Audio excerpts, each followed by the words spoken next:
Ano-ano ang mga benepisyo ng pag-inom ng tubig nang wala pang laman ng tiyan sa umaga? Number one.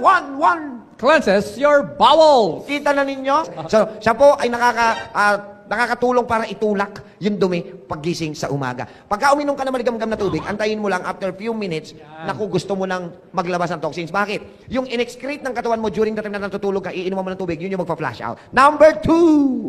Two flushes toxins from the body. Hindi lang dumi, pati ang mga lason o chemical na naipasok sa katawan natin ay matutulungan ding ilabas dahil sa tubig na ating iniinom paggising sa umaga. So, importante talaga ang tubig. Napaka-importante. Number three.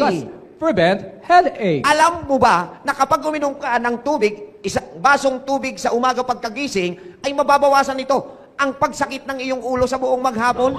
Kaya yung madalas tinatamaan ng headache or migraine, naku, drink a glass of lukewarm water in the morning and it will prevent the headache from coming back. Number four. Increases hunger. Naku po, napakaganda namang balita niyan. Alam nyo ba na kapag sa umaga, uminom ka ng tubig, nililinis niya ang digestive system, ilalabas ang toxins, at dahil malinis na, nakahanda na ang mga organs mo, ma-absorb ang mga nutrients na kailangan niya. Kaya, nag-uumpisa ng maramdaman mong nagugutom na ako. Ayun.